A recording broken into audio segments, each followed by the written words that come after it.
Welcome into the Husker247 Podcast. I'm Mike Schaefer, joined by Michael Bruntz, Brian Christopherson here on what used to be National Signing Day. It still is National Signing Day, but it's okay if you don't have any pomp and circumstance playing or if you're not particularly fired up about it because Nebraska's not adding anyone specifically today.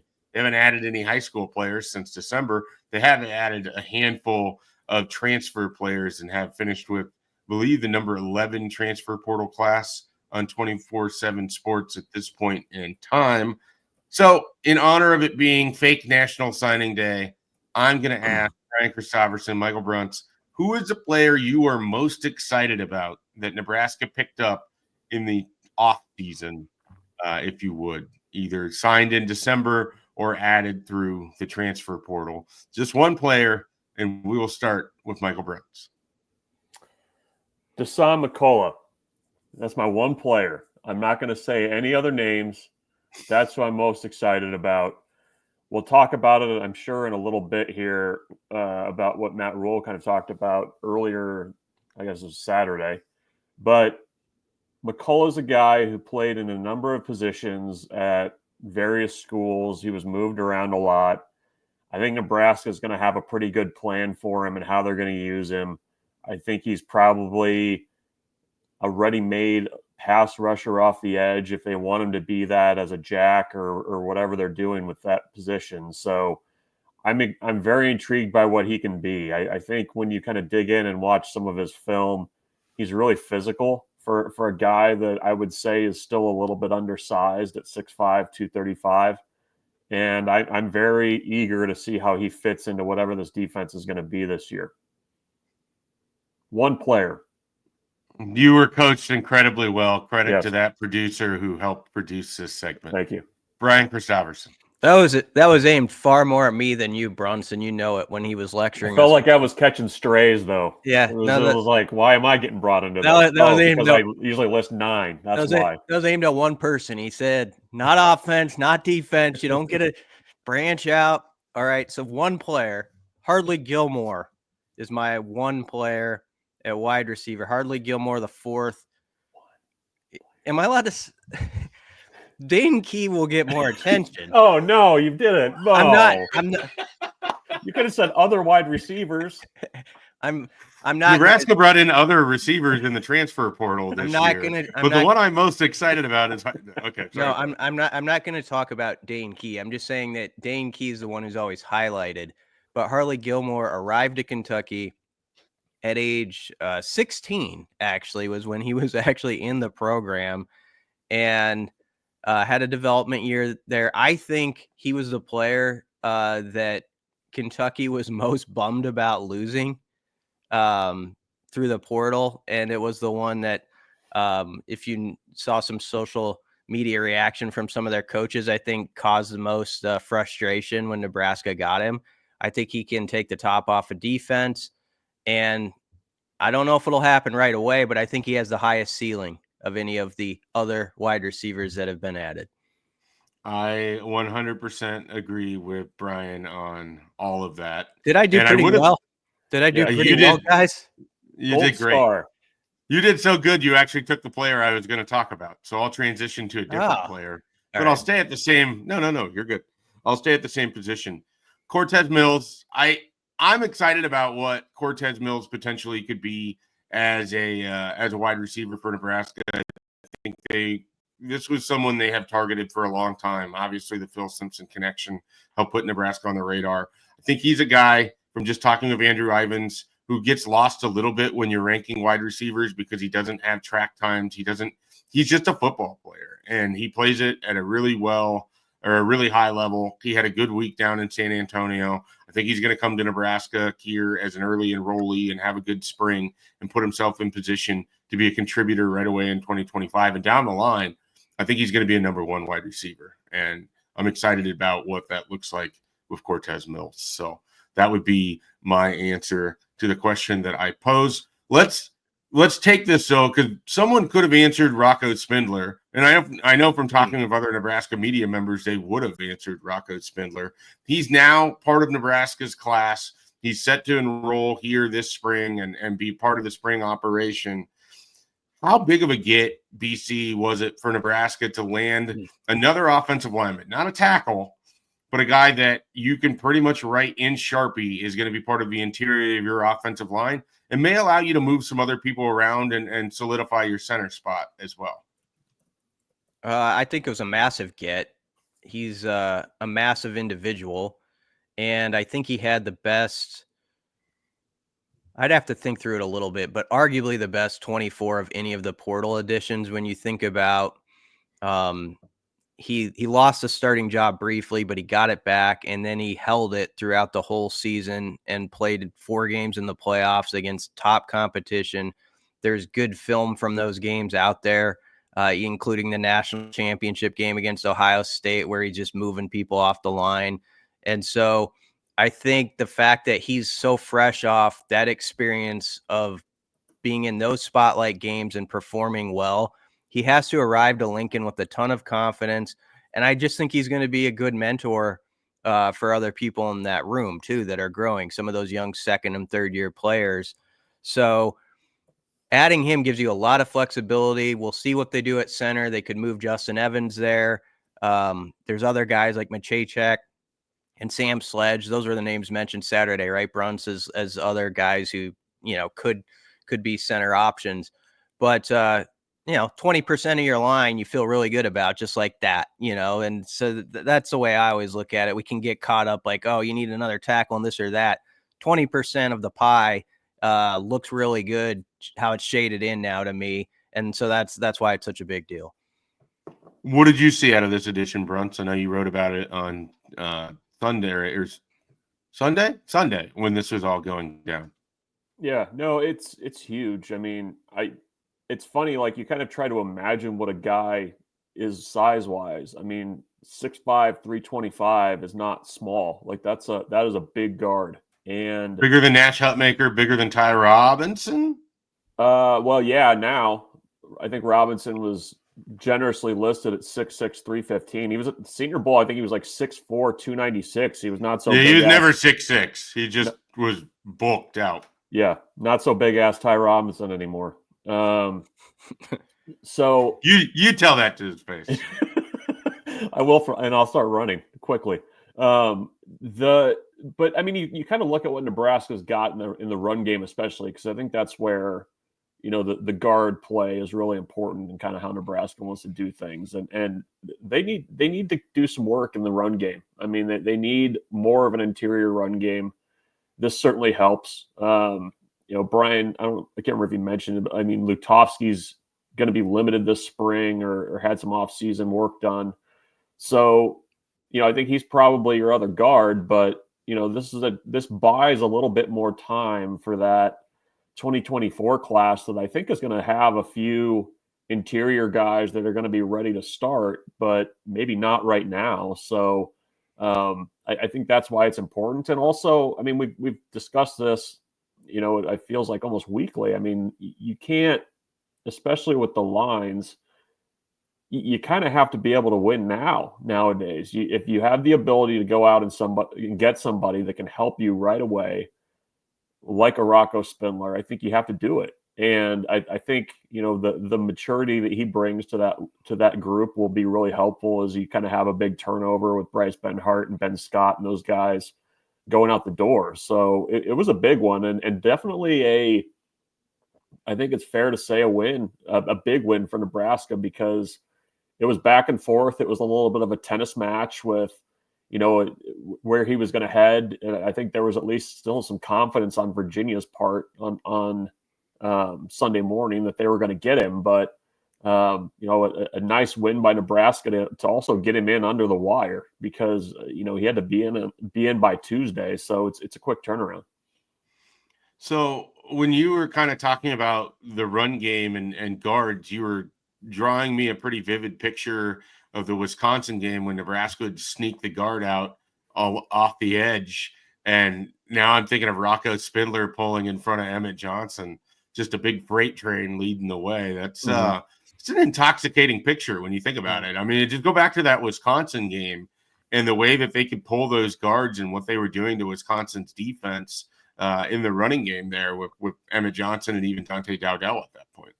And anecdotally, it felt like Nebraska in the last month of the season was able to get a little bit more done with the tackles than maybe what they were, at the start of the year. I think that was partially play calling. I think a little bit of different approach to the run game. And certainly having somebody that size to pull and move around, I think can help. And also a guy who did not give up a sack last year. He gave us some pressures, but was sack free in 2025 or 2024, excuse me.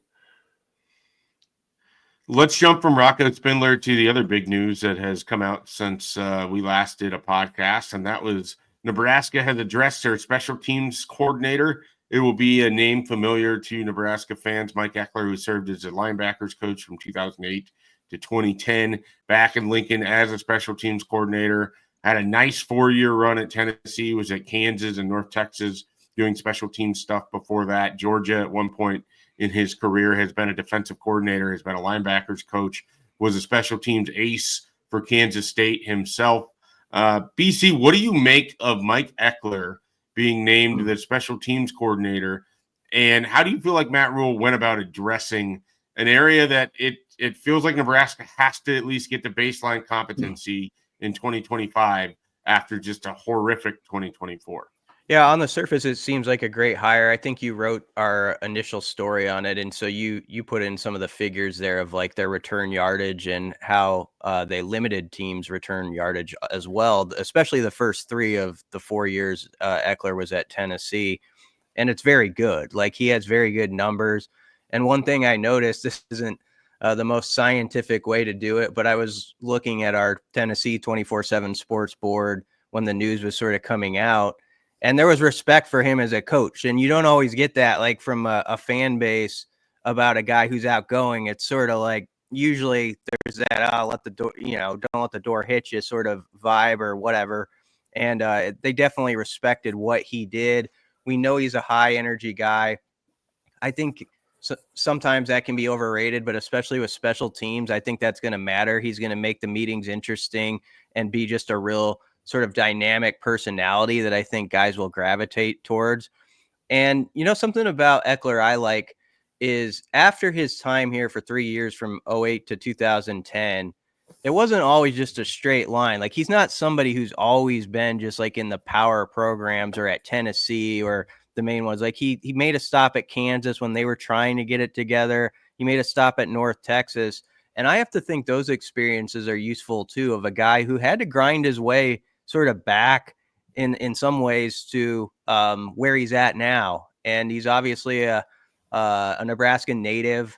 And I just think it's hard to find much issue with the hire on the surface. It seems really good. Brunch, do you have anything you want to add to that? No, I think BC summed it up pretty well. I actually was on my hiatus when he was here, so I don't really have a ton to weigh in on, with him. But kick it forward. What kind of? I'm curious from you guys. What kind of legitimate change and improvement can you expect? I think in 1 year from a special teams overhaul. That's the difficulty with the conversation is that you want Mike Ekeler just by name value alone to come in and everything's going to magically be fine. But a lot of it is Kevin Gallick going to be a nameless long snapper and that he is just locked in? You don't have to talk about him because the ball isn't rolling back to the holder on an extra point or on a field goal try, or that the snap time is good and that your punter, Jack McAllister, isn't waiting and allowing someone to get in to block kicks. I think this is accurate. I should be more careful about just saying these things, but I'm fairly certain Tennessee only had like 1 blocked kick in his routine, in his time with the Vols. You look at Nebraska and they had substantially more than 1 block kick last season alone. So it's an area in special teams where the entire group can benefit from a fresh voice, a guy with fresh eyes looking at it. You're likely going to end up with different players in different positions. And hopefully this sets you up for success. I think they have individual pieces that could be really interesting.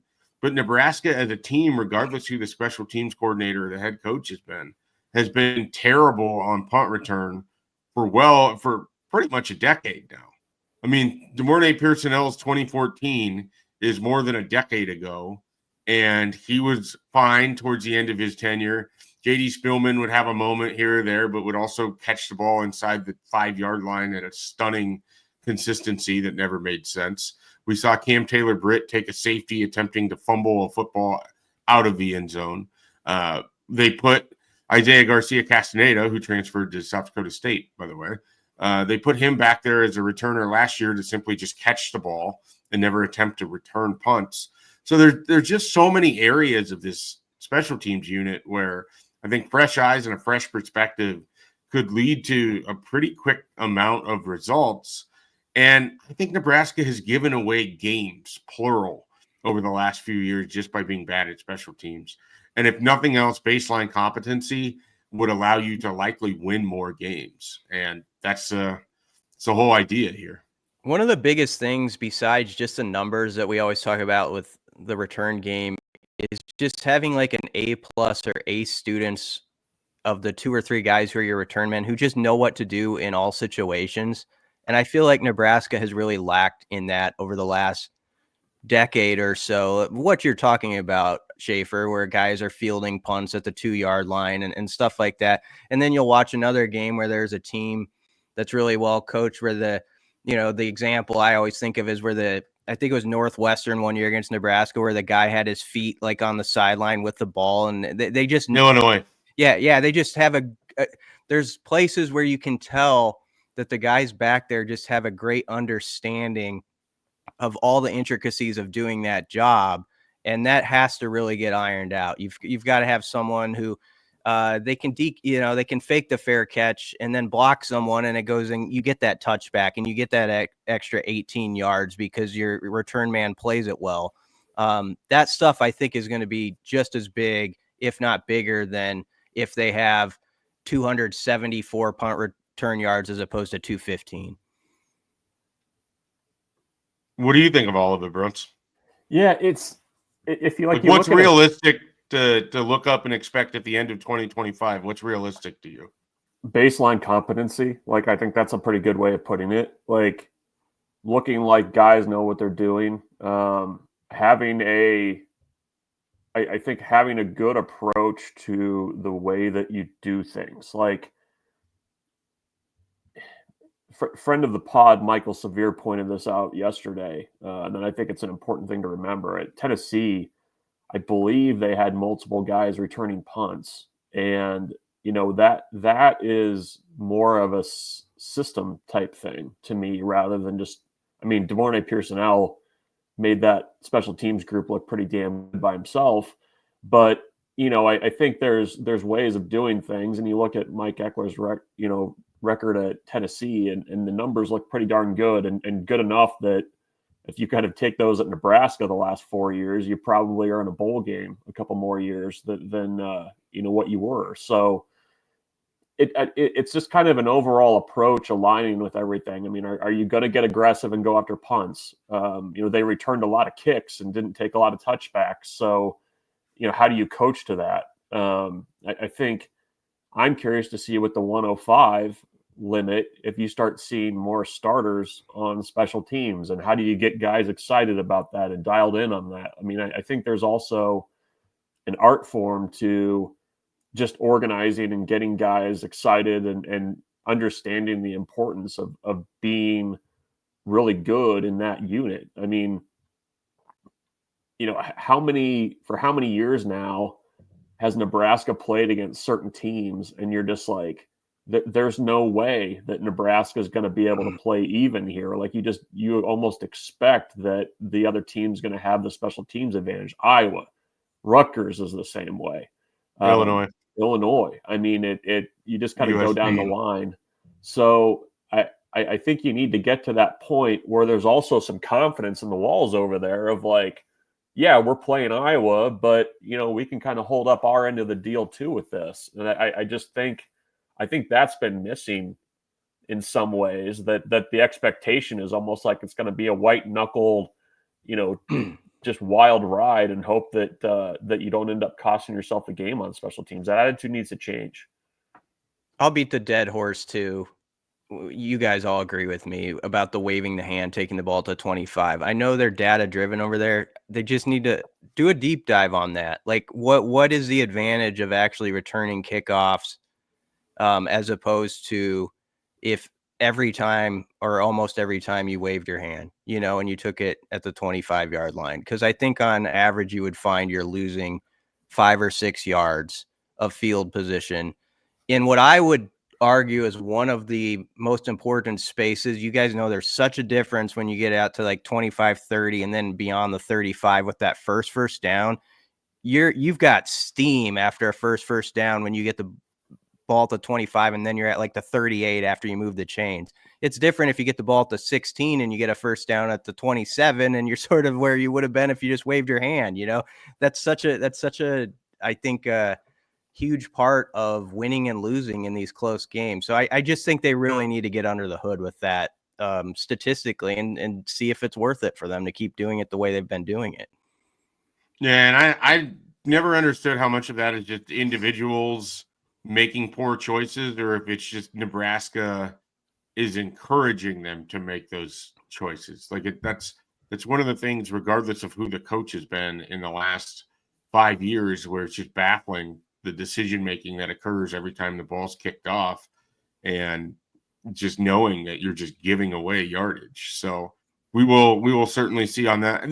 One area of the special team that I am really interested in this spring is how they handle Tristan Alvano and John Hull, because Hull, I think, came on really strong last year. I don't know how many misses he would have had with a regular snapper instead of what he sort of went through with Nebraska's snapping issues. And does he just deserve to be the starter for 2025, or does Tristan Alvano, who was brought in on scholarship and it has a big leg and has made big kicks in a high school career and has kicked in college but hasn't been healthy or effective, does he get another opportunity? Does he become a kickoff specialist? Do you guys have like a strong opinion on that one way or the other, Brunts? Yeah, you battle it out. Like, let him battle it. I think with kicking, it's one of those things where it's a little bit easier to just let it play out. Count how many they make, get the clipboard out, and just start running the tally. I mean, I think that's the way to do it. I think there needs to probably be an appreciation for how good Hull was down the stretch, given the challenges and everything. I know Gus Johnson loves him, but I mean, with the way the season started and the way he kind of turned it around, I think when Matt Rhule said this on Saturday, and it's true. I mean, I think when everything looked okay from the snap to the hold, he had a better than decent chance of getting it through the uprights. Yeah, I think if you go back, most of his misses were coming on ones that were just poorly snapped, where he didn't really have much of an opportunity. So I think that's certainly part of that entire conversation. BC, I saw you were shaking your head or nodding in agreement. Yeah, so I assume you're on board with chart it out. I mean, I'm assuming I don't think one of those guys is going to be there in August of 2025. I would be surprised if we have both of those kickers. Yeah, that's possible.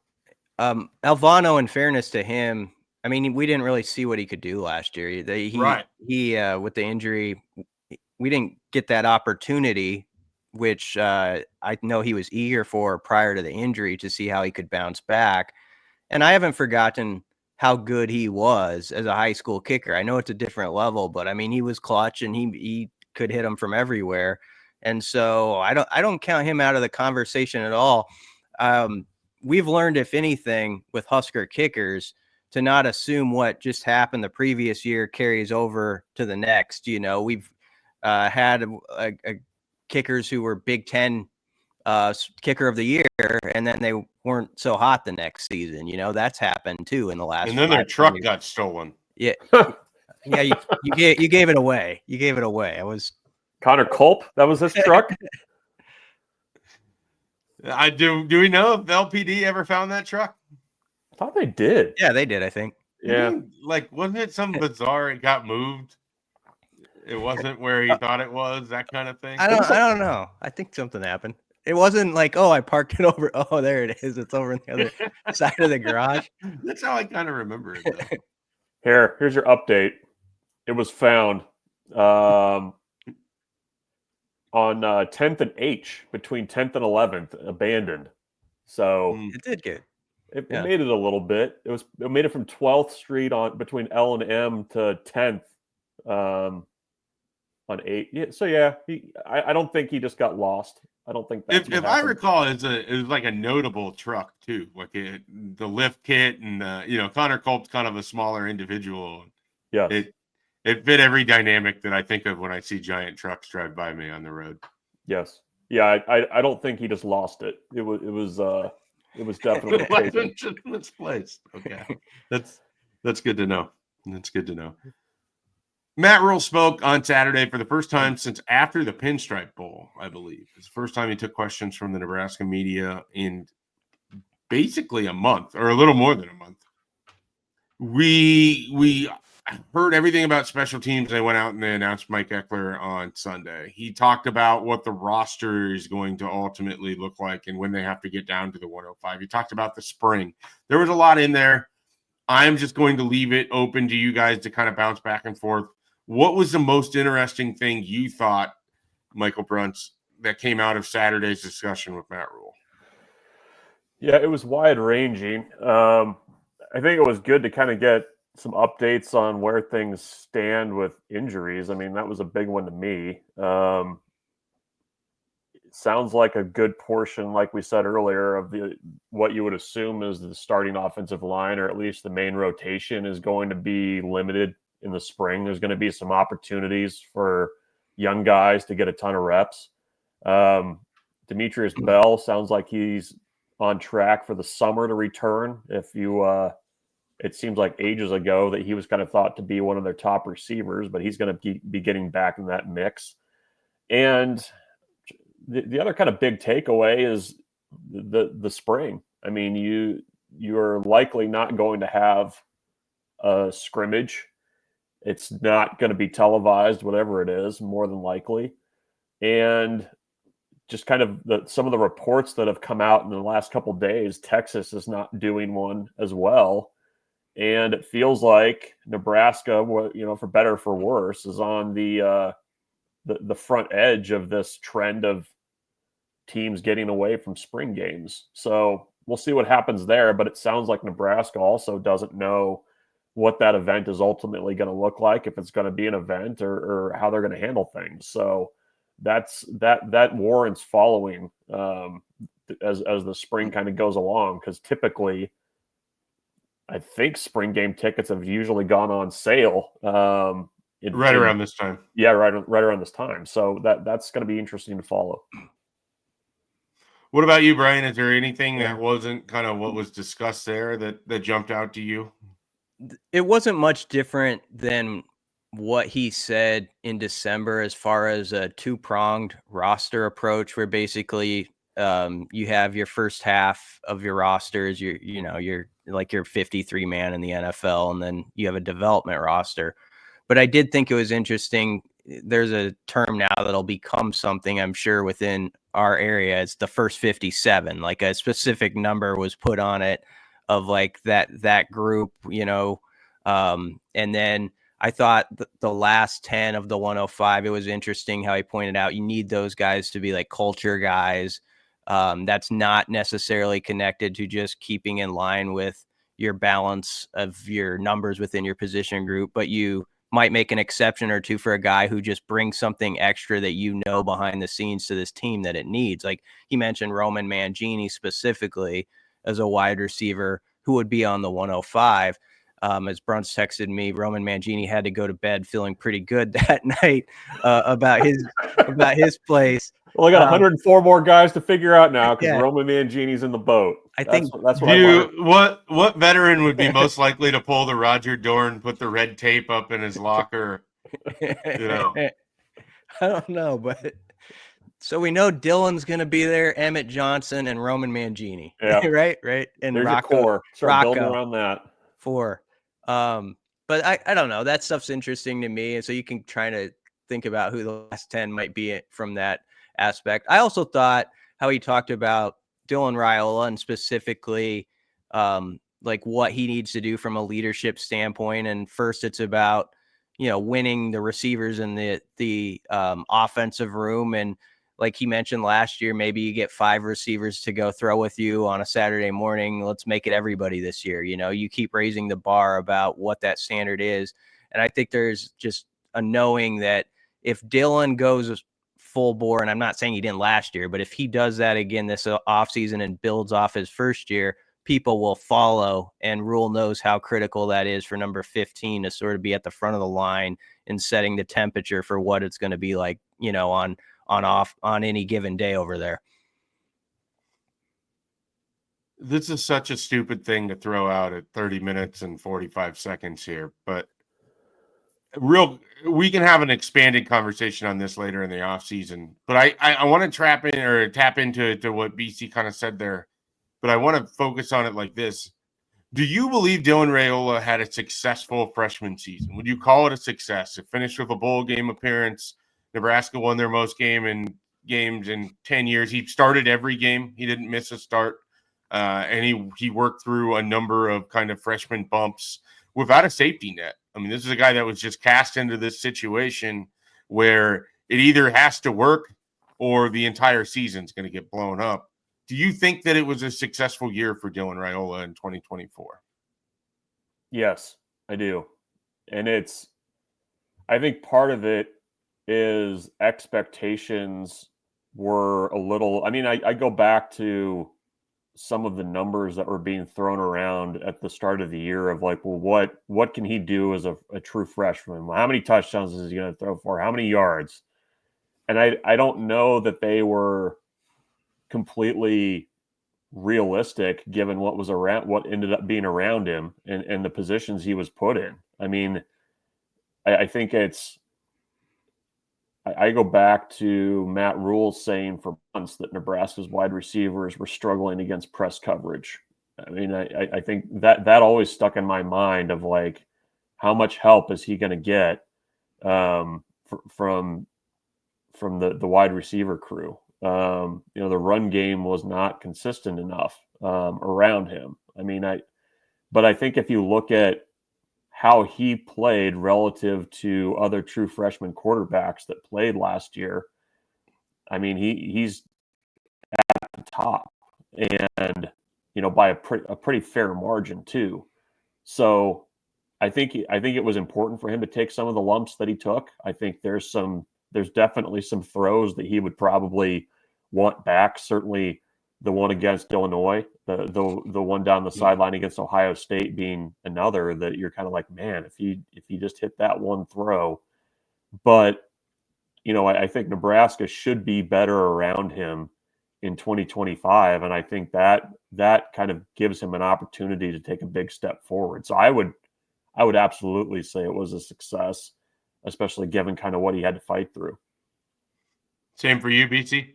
Yeah, I would say so. And I would say the potholes that he experienced are part of like why it can be a success. Like the fact that he had to hit those and have those moments his first year. And ideally he's going to grow from them this next season. Now the throws Bruns mentioned going forward, those are going to be the ones that define you. And it's not always fair with that quarterback position. It's the old argument. It's like if LeBron back in the day and he misses the game winner in game 6, like he sucks, and if he makes it, he's the GOAT. Like there's like no gray area. So going forward, there's going to be 4 or 5 throws this season that sort of like the ones that were brought up that he's got to hit on those, because that's going to be more defining, I think, going forward. But I do think he's learned a lot. And I got a lot out of when Dana Holgorsen in December at one of the bowl press conferences said he's further ahead than a freshman I've been around in his understanding in the film room. Like he has answers other freshmen I haven't been around have at that point. And he said, I've coached talented freshmen, but they don't have all the answers that like Dylan does in the film room when Glenn Thomas is showing him stuff.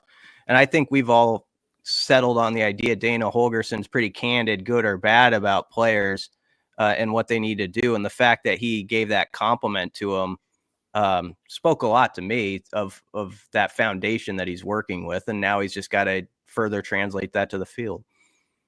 Yeah, I agree with the idea that the lumps are going to pay off down the line. And I think it's important that he was able to stay healthy and played all 13 of these games. Like, that's not a small feat.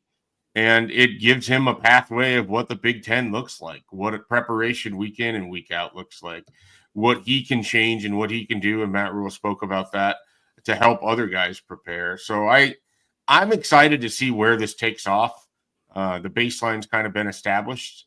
And I think that there's a lot of positives that can be taken out of his 2024 and where that sets up Nebraska football moving forward in 2025. Any last remarks that you want to get to for Matt Rhule, or anything you want to double back in from this podcast? We covered a lot of ground here. So feel free, if there's something you'd like to dive back into, this is the opportunity to do it. No, but Nebraska basketball, big one tonight on the road. Got to get past Wilhelm Breidenbach, the Washington Huskies. That's a big one. Bruns 2-0, 1-1, 0-2. Which one? Sorry, 2-0, 1-1, 0-2. Washington on the road, Ohio State at home. What are you going to be talking about at your Super Bowl party when you're getting together to watch Chiefs Eagles? 1-1. Because the third 1-1 vote on the podcast. You weren't on the basketball podcast yesterday, but you're in line. Which is the one though? Well, I think BC said they beat Ohio State at home. I went, they beat Washington on the road. Which one are you going with? Yeah, I'll go Washington on the road, and a close loss to Ohio State at home, who is actually much better, like, metric wise than I would have assumed. So there's that. Quad one. They got him twice. No shortage of quad one opportunities in Nebraska basketball. Yeah, six of the last 9 as it stands. Now that could change. If Nebraska does well against Ohio State, they could actually knock them off that category as far as one of them. But if the opportunities is right there, they gotta get this one tonight though. This big one. All right. Well, that concludes everything for us with the Husker247 podcast today. Plenty of coverage, everything you can want and find at Husker247.com on football, on basketball, on recruiting, on baseball, which is coming up. Michael Bruns, when does the baseball season start? We are 9 days away. All right. So, I assure you, in the next 9 days, he will have baseball coverage. And then after those 9 days, even more baseball coverage. That is what Michael Bruns is bringing to Husker247 this spring for what could be a fun baseball season. So all of that and more, Husker247.com. We'll be back next week with more Husker247 podcasts.